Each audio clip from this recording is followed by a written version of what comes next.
We're like brothers, my business partner said, as we shook hands on our company's first major deal 8 years ago. Last Tuesday, I discovered he'd been negotiating to sell our entire operation for 20 million, telling buyers I was just an early investor who got lucky. When I saw my name completely missing from the sale documents, I realized this brother had been planning my removal for months. His mistake was underestimating exactly how much power a silent partner can wield. My name is Michael Chen, 41 years old, and until last week I believed in the power of trust. 8 years ago, I met David Rodriguez at a tech conference in Austin. He had the vision. I had the capital and technical expertise. We're going to change how small businesses manage their inventory, he said with infectious enthusiasm. Partners for life. I invested $2.8 million of my inheritance into Inventory Flow, our software platform. David handled sales and marketing while I managed development and infrastructure. 50-50 partners, equal equity, brotherly handshakes. The early years were golden. We celebrated every milestone together. First 1,000 users, first million in revenue, moving into our downtown office. But success changed David. Gradually, he began introducing me to clients as our silent investor instead of my partner. When reporters interviewed us, suddenly I was background tech support while he became the face of innovation. It's better for the brand, he'd explain. One clear voice, you know? I didn't mind initially. I preferred coding to schmoozing anyway. Our platform grew to serve 50,000 businesses across North America. Revenue hit $8.2 million annually. David hired his college roommate Jake as vice president of sales, his sister Maria as head of marketing. The office culture shifted toward David's vision, while my contributions became footnotes. Last month, David started having mysterious meetings. Strategic planning sessions, he called them, but I wasn't invited. When I asked about our 5-year roadmap, he'd wave dismissively. Don't worry about it, Mike. Focus on keeping the servers running. The condescension stung, but I trusted our partnership agreement. The discovery happened by accident. Our shared Dropbox account contained a folder labeled Project Transition. David thought he'd restricted access, but our original setup gave me administrative privileges. Inside were months of communications with acquisition firms, financial projections, and legal documents, all bearing one signature, David Rodriguez, sole proprietor. According to the files, David had been positioning himself as Inventory Flow's founder and primary owner. Emails to potential buyers described me as an early angel investor who provided seed funding but isn't involved in operations. One document particularly stung. Current investor Michael Chen is willing to exit at fair market value for his minority stake. Minority stake. After 8 years of equal partnership, sleepless nights debugging critical systems, and sharing every major decision, I'd somehow become a minority stakeholder in my own company. The betrayal felt physical, like someone had rearranged my internal organs. But David had made one crucial error. While he'd been crafting his narrative for buyers, I'd been methodically documenting our actual partnership. Every email, every decision, every financial contribution. I'd also registered key patents under both our names and maintained administrative control over essential systems. The acquisition target was TechCorp Solutions, a Fortune 500 company expanding their small business software portfolio. David's asking price, $20 million, with him retaining $18 million after settling minor investor obligations. My settlement was listed at $2 million, exactly my original investment, with zero appreciation after 8 years. I spent 3 sleepless nights reviewing every document. David had been meticulous, creating an elaborate fiction where I was merely a financial contributor who'd stepped back from operations.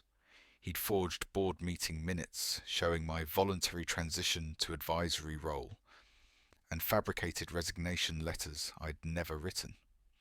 The most damaging document was a partnership dissolution agreement, supposedly signed by both of us, transferring majority control to David in exchange for guaranteed employment and profit sharing.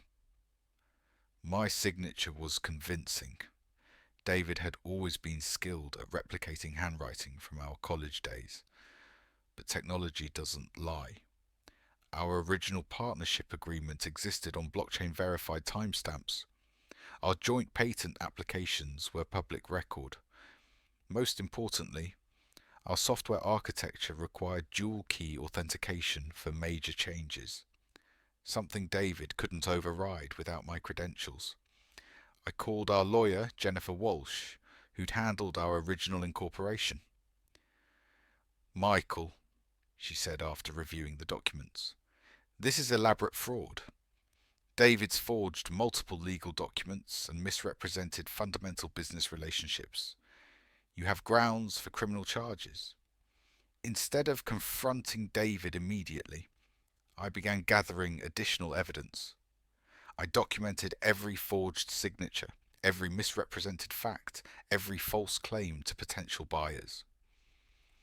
I also discovered something fascinating.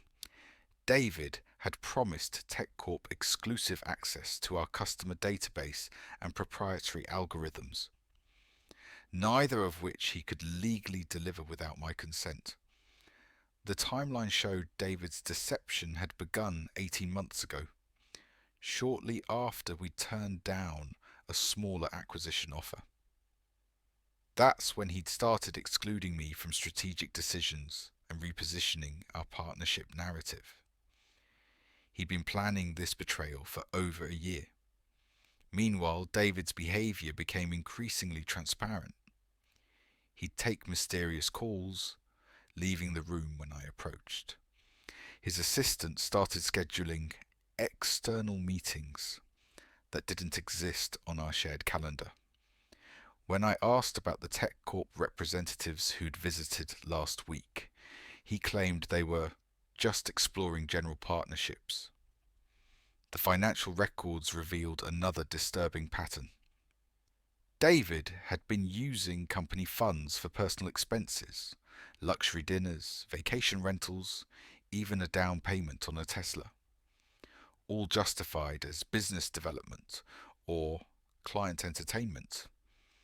But the amounts totaled nearly $400,000 over 2 years. I realized David saw me as an obstacle to his vision of personal wealth and recognition. In his mind, I was the quiet technical guy who deserved a paycheck but not partnership in success. He'd rewritten our history to match his preferred narrative. Visionary entrepreneur temporarily constrained by an early investor's involvement. Jennifer outlined my legal options, but I had something more elegant in mind. "David expects me to be passive," I told her. "He's counting on my technical personality to avoid confrontation. Let's use those expectations against him." The plan required precise timing. TechCorp had scheduled final due diligence meetings for the following week, with signing planned for Friday. David was confident I remained oblivious to the entire process. He'd even started talking about exciting changes coming to the company and asking if I'd considered new opportunities in the tech sector. First, I contacted TechCorp's legal team directly. "I'm Michael Chen, co-founder and equal partner in Inventory Flow." I introduced myself to their lead counsel, Margaret Foster. "I believe there's been some confusion about our ownership structure that needs clarification before any acquisition proceeds." The silence on the phone was telling. Mr. Chen, Margaret said carefully, our understanding from Mr. Rodriguez is that you're a minority investor who's agreed to the transaction terms.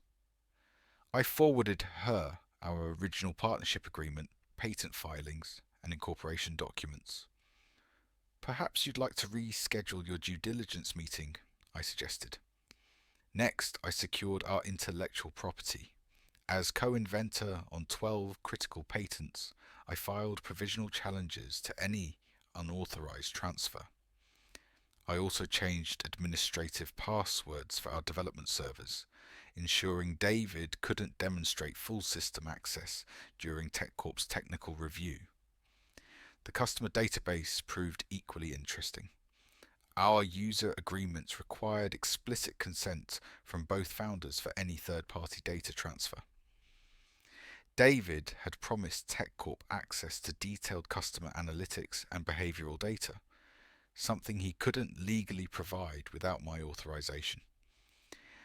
But the masterstroke involved our financial structure. Unknown to David, our original partnership agreement included a key person clause requiring mutual consent for any equity transfer exceeding 25%. Any attempt to sell the company without proper authorization would trigger automatic dissolution and asset distribution according to original ownership percentages. I also discovered David's personal financial situation was more precarious than he'd let on. His expensive lifestyle was funded by company advances and personal loans secured against his expected acquisition windfall. If the TechCorp deal collapsed, he'd face immediate cash flow problems. On Wednesday, 3 days before the planned signing, I received a panicked call from David. Mike, there's some kind of legal issue with the TechCorp deal. Their lawyers are asking weird questions about ownership and patents. Can you meet with them tomorrow to clear things up? I agreed, of course. Just to clarify our partnership structure? I asked innocently. Absolutely, David said, relief evident in his voice. You know how lawyers are. They need everything documented in triplicate.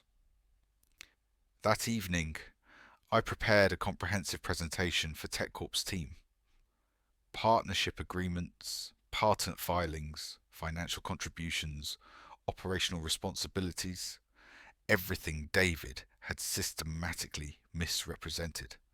I also included documentation of his forged signatures and fraudulent claims about my role in the company. The meeting was scheduled for 2 p.m. Thursday in TechCorp's downtown conference room. David arrived confidently, expecting to smooth over minor paperwork issues. He'd even brought champagne for the final signing session he'd scheduled for Friday. His expression when I entered with Jennifer and 2 boxes of legal documents was absolutely priceless. Gentlemen, Margaret Foster began, we have significant concerns about the ownership representations made during our negotiation process. She gestured to the documents spread across the conference table. Mr. Chen has provided substantial evidence suggesting the partnership structure differs materially from Mr. Rodriguez's descriptions. David's face cycled through confusion, anger, and panic as the implications became clear. This is a misunderstanding, he said, his voice strained. Michael's been stepping back from operations. We discussed this transition months ago. I spoke for the first time. David, when exactly did we discuss this transition? Because I have recordings of every partnership meeting we've held, and my role has never changed. I played a brief audio clip from our last quarterly review where David explicitly referred to our equal partnership going forward. TechCorp's technical team had already discovered the server access issues. We can't complete our architecture review without full system demonstration, their CTO explained. Mr. Rodriguez indicated you controlled all technical assets, but our tests suggest otherwise. The forged documents proved most damaging. Jennifer had consulted with handwriting experts who confirmed David's signature fabrications. "Mr. Rodriguez," Margaret said, "you've potentially committed fraud by misrepresenting fundamental business relationships and forging legal documents." David attempted damage control. "Look, this is clearly a miscommunication. Michael and I can resolve this partnership issue. Perhaps we can restructure the deal to include him more formally." But TechCorp's lawyers were already packing their briefcases. "We're withdrawing our acquisition offer," Margaret announced. "This level of internal discord and potential legal liability exceeds our risk tolerance. We'll be referring this matter to our fraud investigation team." After TechCorp left, David turned to me with desperate anger. "You've destroyed everything we built together. $20 million gone because of your ego." I remained calm. "David, we built this together. But you decided to steal my half. That's not ego. That's theft." The legal aftermath moved quickly. David's forgeries constituted multiple felonies. His misuse of company funds triggered additional criminal charges. Faced with overwhelming evidence, he accepted a plea agreement requiring full restitution and his immediate resignation from inventory flow. 3 months later, I received a better acquisition offer from Cloud Tech Industries, $28 million for the company, with full recognition of my co-founder status.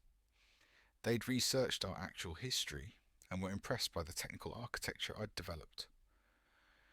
"We want partners who build things that last," their CEO explained. David contacted me once during the Cloud Tech negotiations. "Michael," he said, "I made mistakes, but we were friends once. Can't we find some way to work together?" I considered his words carefully. "David, friendship requires honesty and respect. You showed me neither."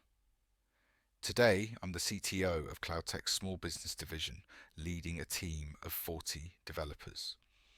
My partnership with David taught me valuable lessons about trust, documentation, and the importance of protecting your contributions. I still believe in partnerships, but now I verify everything. The final irony? David's new venture, a social media management platform, contacted my team last month seeking technical consultation. His assistant didn't realize they were pitching to their former target. I politely declined, but wished them success. Everyone deserves a second chance. They just need to earn it honestly. Sometimes the best revenge isn't dramatic confrontation. Sometimes it's simply ensuring the truth prevails and building something better on a foundation of genuine partnership and mutual respect. Looking back on this experience, I've learned valuable lessons that I wish someone had shared with me 8 years ago. If you're entering any business partnership, especially with friends or family, here's my advice. First, document everything from day one. Not because you expect betrayal, but because memories fade and relationships evolve. Our original partnership agreement saved me because it was legally bulletproof and blockchain verified. Every major decision, every financial contribution, every role change should be in writing. Trust your partner, but verify your protection. Second, never accept being marginalized in your own business. When David started calling me the silent investor, I should have corrected him immediately. Each time you allow someone to diminish your role, you're giving them permission to rewrite history. Speak up when your contributions are minimized. Partnership means equal respect, not equal silence. Third, maintain independent access to what you've built. I retained administrative control over our servers and kept separate documentation of our intellectual property. This wasn't paranoia. It was professional responsibility. Never put yourself in a position where your partner can lock you out of your own creation. Fourth, watch for gradual behavioural changes. David's transformation didn't happen overnight. He slowly excluded me from meetings, hired his family members, and started making unilateral decisions. These weren't isolated incidents. They were a pattern. Trust your instincts when something feels wrong. Finally, understand that some people view kindness as weakness and trust as naivety. David interpreted my collaborative nature as passivity and my technical focus as disengagement. He mistook my preference for building over arguing as permission to take control. Stay involved in every aspect of your business, even the parts that bore you. The most important lesson. True partnerships are built on mutual respect, not just mutual benefit. When someone shows you who they really are, believe them. But also remember that your response defines who you are. Choose justice over revenge, documentation over drama, and always build something better from the ashes of betrayal.